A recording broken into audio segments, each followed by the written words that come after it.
യാതൊരുവിധ അവകാശവുമില്ലാതെ 1898 ഫലസ്തീനിൽ ഒരു രാഷ്ട്രമുണ്ടാക്കുമെന്ന് ആ രാജ്യവുമായി യാതൊരുവിധ ബന്ധവുമില്ലാത്ത, ചരിത്രപരമായി യാതൊരുവിധ ബന്ധവുമില്ലാത്ത, മതപരമായി ബന്ധമില്ലാത്ത ഒരു വിഭാഗം ആളുകൾ പ്രഖ്യാപിക്കുകയാണ്.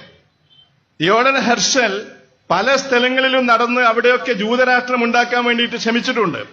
അവിടെയൊന്നും എവിടെയും ജൂതന്മാരെ സ്വാഗതം ചെയ്യപ്പെടാത്ത ഒരു സാഹചര്യം വന്നപ്പോഴേ അന്നത്തെ സാമ്രാജ്യത്തെ ശക്തിയായ ബ്രിട്ടനുമായിട്ട് ചേർന്ന് ലോകയുദ്ധത്തിൽ അവരെ സഹായിക്കാമെന്ന് വാഗ്ദാനം ചെയ്ത് അങ്ങനെ ബ്രിട്ടനും ജൂതന്മാരും സിയോണിസ്റ്റുകളും ഒത്തുചേർന്ന് ഉണ്ടാക്കിയ കരാറിന്റെ ഒരു റിസൾട്ടായിരുന്നു ഇസ്രായേൽ എന്ന് പറയുന്ന രാഷ്ട്രം.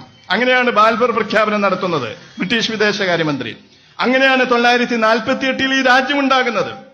1948 ഉണ്ടായ ഈ രാജ്യം, ആ രാജ്യത്തിന് UN നിശ്ചയിച്ചു കൊടുത്ത അതിർത്തിയുടെ 3 ഇരട്ടിയാണ് ഇന്ന് ആ രാജ്യത്തിന്റെ വളർച്ച. ആ രാജ്യത്തിന്റെ ഭൂമിശാസ്ത്രം പരിശോധിക്കുമ്പോൾ നമുക്ക് കാണാൻ പറ്റും. അന്ന് 1948 അക്രമപരമായി UN എടുത്ത ഒരു തീരുമാനപ്രകാരം അത് തന്നെ അക്രമമായിരുന്നു. അന്നുണ്ടാക്കിയ ആ രാജ്യത്തിന്റെ അതിർത്തികൾ നിർണയിച്ചു കൊടുത്തിരുന്നു. ഇന്ന് 3 ഇരട്ടി അത് വർദ്ധിച്ചിരിക്കുന്നു. എങ്ങനെയാണത് വർദ്ധിച്ചത്? 1948 യുദ്ധം, 1956 യുദ്ധം, 1967 യുദ്ധം, 1973 യുദ്ധം, ഇസ്രായേൽ നടത്തിയ യുദ്ധങ്ങളാണ് ഇതൊക്കെ. നമ്മൾ മനസ്സിലാക്കണം. അയൽ രാഷ്ട്രങ്ങളോട് ഓരോ യുദ്ധങ്ങളിലും ഓരോ പ്രദേശങ്ങളും പിടിച്ചടക്കും. കണക്കുകൾ പറയുന്നത് 3 ലക്ഷത്തിലധികം അറബികളെ, മുസ്ലിങ്ങളെ ഇസ്രായേൽ യുദ്ധങ്ങളിൽ കൊന്നൊടുക്കിയിട്ടുണ്ട് എന്നാണ്. യുദ്ധങ്ങളിൽ മാത്രം. അതേസമയം ഇസ്രായേലിന് നഷ്ടപ്പെട്ടത് 20,000-ൽ ചില്ലാനം ആളുകൾ മാത്രമാണ്. ഇത്രയധികം ലക്ഷക്കണക്കിന് ജനങ്ങളെ പിന്നെ കൊന്നൊടുക്കുമ്പോൾ അവർക്ക് നഷ്ടപ്പെടുന്നത് 20,000 ആളുകളെയാണ്. ഈ 3 ഇരട്ടി രാഷ്ട്രം വികസിച്ചു കഴിഞ്ഞിട്ടും ഇപ്പോഴും പറഞ്ഞുകൊണ്ടിരിക്കുന്നത് ഇസ്രായേലിന്റെ അതിർത്തി എവിടെയാണെന്ന് ചോദിച്ചാൽ ഇന്നും സ്വന്തമായിട്ട് അതിർത്തിയില്ലാത്തൊരു രാജ്യമാണത്. യൂഫ്രട്ടീസ് മുതൽ നൈൽ നദി വരെ എന്നാണ് അവർ അവരുടെ അതിർത്തിയെ സംബന്ധിച്ച് പറഞ്ഞുകൊണ്ടിരിക്കുന്നത്. അപ്പൊ ഇനിയും കുറെ പ്രദേശങ്ങൾ പിടിച്ചെടുക്കാനുണ്ട്. ഓരോ യുദ്ധങ്ങളിലും ജോർദാന്റെ കയ്യിൽ നിന്നാണ് ഇപ്പോഴുള്ള ഈ കിഴക്കൻ ജെറുസലം പിടിച്ചെടുത്തത്. ഈജിപ്തിൽ നിന്നാണ് ഗസ പിടിച്ചെടുത്തത്, സീന പിടിച്ചെടുത്തത്. ഈ സിറിയയിൽ നിന്നാണ് ജൂലാൻ കുന്നുകൾ പിടിച്ചെടുത്തത്.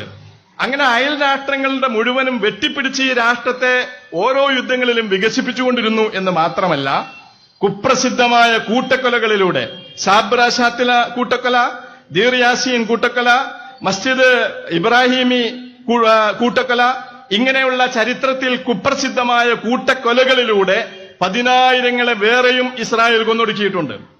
2006 മുതൽ 10 വർഷമായി ഗസ എന്ന് പറയുന്ന ഒരു പ്രദേശത്തെ 15 ലക്ഷം ജനങ്ങള്, പാവപ്പെട്ട സ്ത്രീകളും കുട്ടികളും അധിവസിക്കുന്ന 15 ലക്ഷം ജനങ്ങൾ അധിവസിക്കുന്ന ഒരു പ്രദേശത്തെ 10 വർഷത്തിലധികമായി ഇസ്രായേൽ പട്ടിണിക്കിട്ട് കൊന്നുകൊണ്ടിരിക്കുകയാണ്.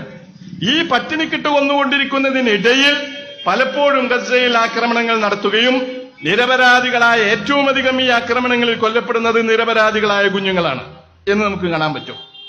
അപ്പൊ ഇതുപോലെ ഒരു ചട്ടമ്പി രാഷ്ട്രം ഇത്രയും വൃത്തികെട്ട വിധത്തിൽ ഹീനമായി ലോകത്ത് മനുഷ്യാവകാശ ലംഘനങ്ങൾ നടത്തുകയും അന്താരാഷ്ട്ര നിയമങ്ങൾ ലംഘിക്കുകയും ചെയ്തുകൊണ്ടിരിക്കുമ്പോ അതിന് നേരെ ലോകം മൗനം പാലിക്കുക എന്ന അത്ഭുതമാണ് കുറെ കാലമായിട്ട് സംഭവിച്ചുകൊണ്ടിരിക്കുന്നത്.